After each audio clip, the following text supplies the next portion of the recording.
Hey parents, it's the 2021 school year and it's our third year of standards-based grading and learning, and we know that it's still confusing for sure, especially if you're a new parent to Ballyshannon and you're used to traditional grading, but even if you've been around a while and you're still not really totally getting what this is, why we're doing it, and how it'll all play into your child's future in high school.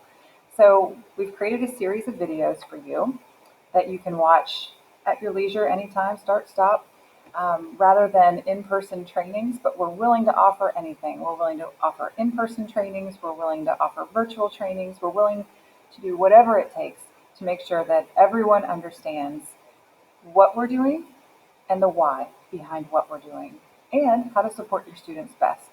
So I'm going to start with an overview. This particular video will be longer than any other video because I am going to play an embedded 5-minute video citing some research behind standards-based grading.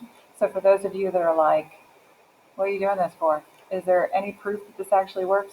There's a lot of proof that this actually works. Of course, you know how research is. You can probably find research to prove it doesn't work too.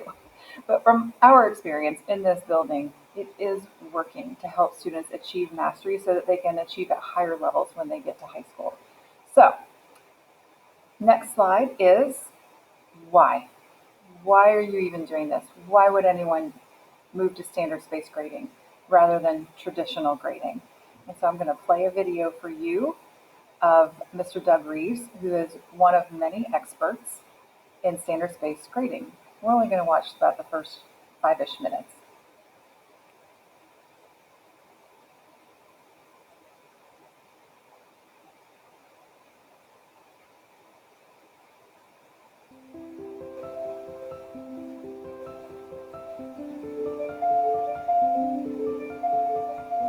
Hi, I'm Doug Reeves. Welcome to our video series on standards assessment and grading. In our previous videos, we've talked about the elements of good grading practice, and that included some really important fixes like eliminating the 0 on a 100-point scale and rescaling your grading practices to 4, 3, 2, 1, 0, A, B, C, D, F, just like we used to do it. It's an accurate and traditional approach that I think will be much more compatible with the expectations of your community and your teachers. We also talked about getting rid of the average and really evaluating students compared to a standard. So today what I want to talk about is standards-based grading. It's a very controversial subject, and I promise you that maybe I can lower your blood pressure if you listen all the way through to this video. Remember that you can always tweet or email with your challenges and questions, and I know there's a lot of them on the subject of standards-based grading. So first of all, what does the research say with respect to standards-based grading? You know, when you compare work to an objective standard, rather than comparing work to all these kind of ambiguous expectations, it has the effect of lowering failure rates dramatically. How much? Well, in Stevenson High School, for example, as reported in Rick DeFore's book, Learning by Doing, published by Solution Tree in 2010, you'll find out that a combination of improved grading practices, effective and timely feedback, and focusing on student work against a standard raised their graduation rate from 65% to 99%. In Cardinal School District in Iowa, they were able to reduce failure rates by 90%, improving discipline by reducing suspensions more than 50%. In other words, when we focus on a standard rather than lots of other ambiguous issues, we wind up lowering failure rates and improving discipline. What are the critical components of standards-based grading? Well, first of all, we have to know what the standards are. And I can anticipate what you're thinking. Doug, we already know that. They're in a 3-ring binder. We're inundated with those. And you're right. Whatever standards you're using, maybe Common Core, maybe International Baccalaureate, maybe your own state has different standards. I can predict this. There's too darn many of them. And so when you compare work to a standard, you can't say that I'm going to have a 12-page report card with every single standard there. Rather, what I'm going to ask you to do is identify the power standards. I've written about power standards in the book, Accountability in Action. And I want to just suggest that rather than read the book, I'll give you the 3 criteria right now.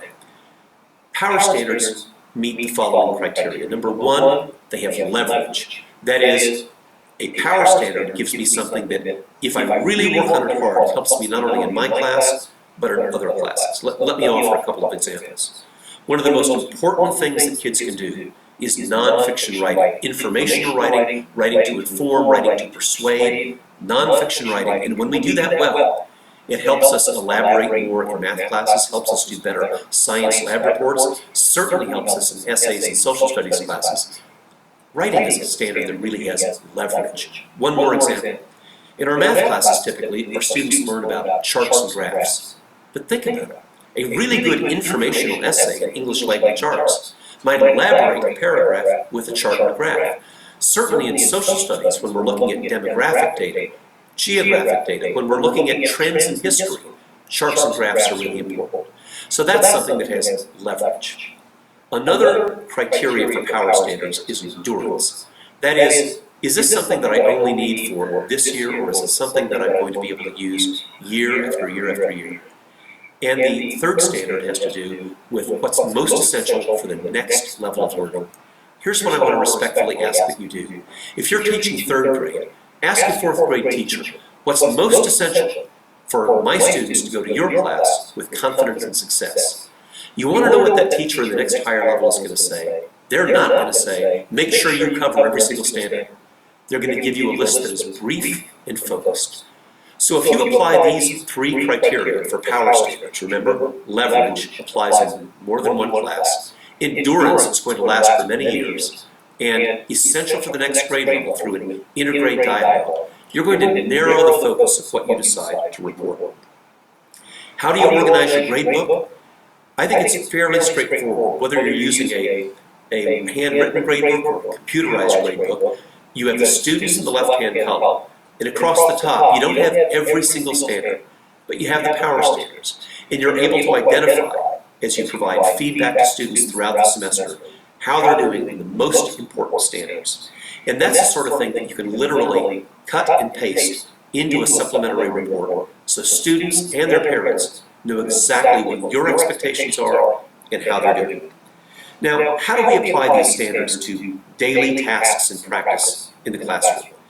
What I think we ought to be able to do is every time we gather together, know what our learning objective is. And when I see learning objectives on the board for a 55-minute class that are an entire board length, we're not focused. What I want to see is the power standard. What are we going to practice and excel at again and again and again? It's not a matter of coverage. It's not a matter of what I talked about. It's rather a matter of what students learn. There's a significant debate carried on Grant Wiggins' blog, for example, about